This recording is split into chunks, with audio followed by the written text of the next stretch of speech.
Olá, meus queridos e amados irmãos e irmãs, com muita alegria, com muita satisfação, cumprimento a todos através de mais essa oportunidade de juntos estudarmos a Palavra de Deus. Antes de iniciarmos essas considerações, gostaria de convidá-los para uma palavra de oração. Santo Deus, muito obrigado por poder estudar a Tua Palavra. Obrigado especialmente pela oportunidade de poder Te servir. Perdoe nossas faltas, nossos pecados e debilidades. Santifica-nos em Tua Palavra, porque a Tua Palavra é a verdade. Fortaleça a nossa fé, capacitando-nos a Te servir de forma a Te agradar e alcançar os propósitos que Tu tens para cada um de nós. Conduza-nos, ilumina-nos, inspira-nos, é o que Te suplicamos agradecidos, em nome de Jesus. Amém, Senhor. Hoje fecharemos a última lição desse trimestre, o papel da igreja na comunidade. E aqui eu gostaria especialmente de convidá-los a abrir no índice das lições para termos uma breve síntese do que estudamos em todo esse trimestre. A primeira lição, a restauração de todas as coisas. Nós vimos já no Gênesis que Deus iniciou esse processo de restauração. Desde que entrou o pecado no céu, Deus já havia traçado um plano para solucionar a questão desse estrago que o pecado fez. O plano da redenção. Na lição 2, restauração do domínio. Semelhantemente, já no Éden, temos a comprovação deste fato incontestável do ponto de vista teológico, no sacrifício daquele cordeiro, lá no Éden. Ali estava bem claro o estabelecimento do domínio do bem sobre o mal. Na lição 3, justiça e misericórdia, no Antigo Testamento, parte 1. Justiça e misericórdia é uma questão de princípio divino. Incontestável, sem palavras. Indiscutível. Justiça e misericórdia no Antigo Testamento, parte 2, a lição 4. Nós vimos que a igreja foi a forma que Deus encontrou e providenciou para que o convite da salvação fosse estendido à humanidade. Na lição 5, como o Evangelho transforma a comunidade. Totalmente. Basta que deem atenção ao Evangelho. E ele irá transformar não só o indivíduo, mas a cada um que se envolver com a palavra. E nisso envolve povo, tribo e língua. Nações e o mundo inteiro. Mas como sabemos que todos são chamados, mas poucos escolhem a Deus, serão poucos os escolhidos. Mas que o Evangelho transforma, transforma. Basta se envolver com ele, em espírito e em verdade. E o Senhor fará maravilhas em nossas vidas.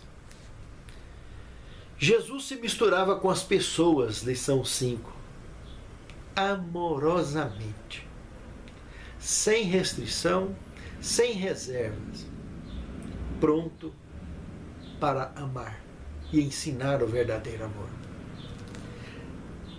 Na lição 7, Jesus desejava o bem das pessoas e servia a todos. Bravamente, como serviu a todos. E continua até hoje, conduzindo as suas bênçãos a todos nós. Na lição 8, Jesus manifestava compaixão pelas pessoas. E não só isso. Com isso, atraía as pessoas. Olha que exemplo fantástico. Jesus ministrava as necessidades das pessoas, lição 9. E ele conservava, assim, a fé das pessoas. Veja que é uma forma gostosa de manutenção de fé. Simplesmente ministrar as necessidades das pessoas. Pense nisso. Jesus conquistava a confiança das pessoas, lição 10, e ganhava as pessoas. Que conquista maravilhosa! Conquistava e ganhava. Na lição 11, Jesus ordenava: segue-me. E quase todos nem questionava, simplesmente seguia. Porque conhecia o pastor, sabia que exemplo estavam seguindo. O ministério urbano no tempo do fim, lição 12, o preparo para a grande colheita. Estamos diante da grande colheita. E a lição 13, como devemos esperar. Aqui agora fecha as lições de como a igreja desenvolverá o seu papel na comunidade. Esse tema é muito interessante. Fundamentado em Romanos 12, de 11 a 13, temos o seguinte: nunca lhes falte o zelo. Presta atenção em cada passo desse aqui. Sejam fervorosos no espírito, sirvam ao Senhor, alegrem-se na esperança, sejam pacientes na tribulação, perseverem na oração. Compartilhe o que vocês têm com os santos em suas necessidades. Pratiquem a hospitalidade. Meus amados, esse termo aqui, compartilhe o que vocês têm com os santos, é com os escolhidos, com os separados de Deus. Ninguém é santo porque deixa de fazer ou faça qualquer coisa. Somos considerados santos por Deus por pertencermos a Ele. Somos separados por Ele, para o servirmos. E isso nos leva a uma compreensão bem mais objetiva do que o texto requer para cada um de nós. O fato é que cada passo desse aqui, diante de um mundo absolutamente egoísta, os critérios sugeridos aqui nesses textos, nesses versos, são todos verdadeiramente raios sobrenaturais de comportamento humano. É como se raios que iluminam, como relâmpagos que iluminam do Oriente ao Ocidente, hoje alguém fazer essas coisas, conseguir seguir esses critérios, pela graça de Deus, vai realmente tomar essa posição de relâmpagos, de raios. Sabe por quê? Porque Jesus diz que vós sois a luz do mundo. Isso é tão incomum, é tão sobrenatural pessoas conseguirem viver dessa maneira, que fará o mesmo efeito do raio, do relâmpago que sai do Oriente e se mostra ao Ocidente. Isso, de fato, é estar preparado para a volta de Cristo. E isso, de fato, é estar se preparando para a volta de Cristo. Reflitam nas sugestões de Romanos, capítulo 12, verso 11 ao 13. E fiquem atentos. Não é por nós, mas por Cristo. Ele é quem fará em nós essas obras. Isso não é nosso, é dele. É promessa dele. Basta que nos entreguemos e seremos preparados devidamente para esperar de uma maneira sensata e exemplar. E assim, atingindo as pessoas que estão ao nosso redor com a luz que deveremos, de fato, representar como proposto no Evangelho. Segundo tema, enquanto esperamos a vinda de Jesus. Eu perguntaria, quem está esperando? Mateus 24, 36 até o capítulo 25, verso 46, temos diversas parábolas que ilustram os que estão de fato esperando e os que não estão esperando. Veja que ali vemos que quem está esperando são os vigilantes e não os negligentes. Vimos em outra parábola que as ovelhas estão esperando e não os cabritos. Vimos em outra parábola que os servos ativos, em plena atividade, estão esperando, e não aqueles preguiçosos que enterram os talentos. Vimos nesse contexto, na abertura dele, que os Noés da atualidade estão esperando, e não os mundanos. Os Noés representam filhos de Deus naquela época, e hoje da mesma forma. E os mundanos, os filhos dos homens, hoje da mesma forma. Estamos preparados para entrar na arca que vai ao céu? No carro de nuvens que irá nos levar a Canaã celestial? Já parou para pensar nisso? Sabe por quê, meus irmãos? Porque nós vivemos neste mundo, mas não pertencemos a esse mundo. E isso foi parte fundamental da oração intercessória de Cristo por nós, quando ele ainda estava aqui. Tanto por aqueles que estavam com ele, como para aqueles que um dia veriam de se agregar àqueles nesta mesma obra. Pense nisso, meu amado irmão. Pense nisso, minha amada irmã. Reavivamento e reforma enquanto esperamos. Terceiro tema. Se estudarmos 2 Pedro capítulo 3, analisarmos passo a passo ali, perceberemos que reavivamento e reforma foi simplesmente o foco de todo esse trimestre que nós estudamos. E é o mesmo ali de 2 Pedro capítulo 3, simplesmente reavivamento e reforma, enquanto esperamos. Quem entendeu o recado é feliz, está tranquilo, jamais será dissolvido, como disse Pedro nesses textos, junto com os elementos da natureza que o homem transformou em produto final, como poste, casas, carros, etc. Sabe, meus irmãos, fazer parte dos escolhidos, mesmo que fiquemos comparados com ele, como se fosse ETs, por sermos tão diferentes das pessoas que normalmente são apaixonadas pelo mundo, mas é uma diferença que atrairá almas aos pés de Cristo, conduzirão aos milhares, e isso é o que importa, e o resto é resto. Quarto tema, a missão da igreja enquanto esperamos.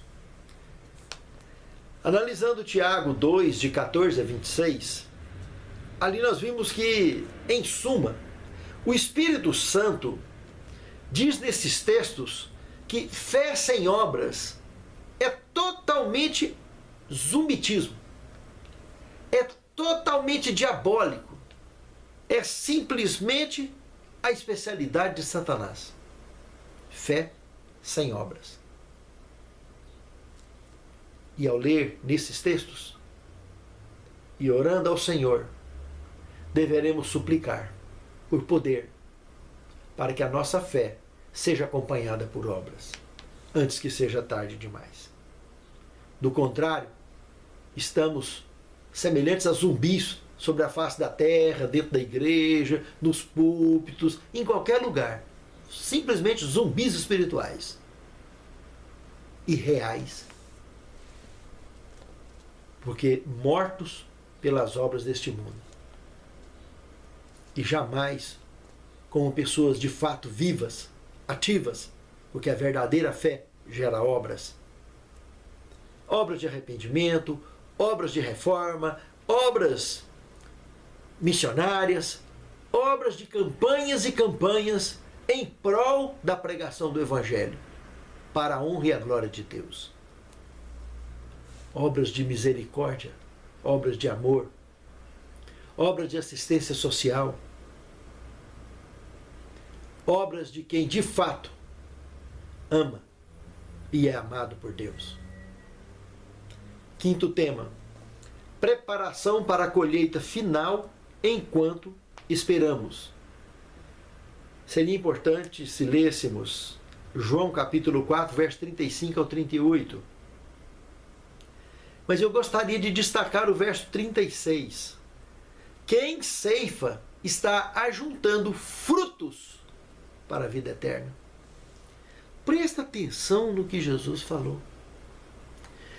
Quem leva a alma aos pés de Cristo, quem colhe, quem corta o trigo e leva para o celeiro,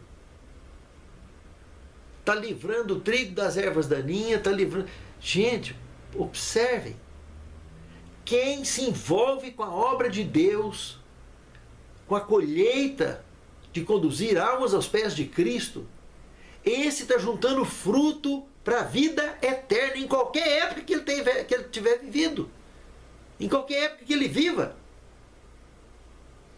Não importa se Jesus vem nos dias dele, ou se vai vir nos dias das gerações futuras. O que importa é que ele vem e ele não falha com a sua promessa.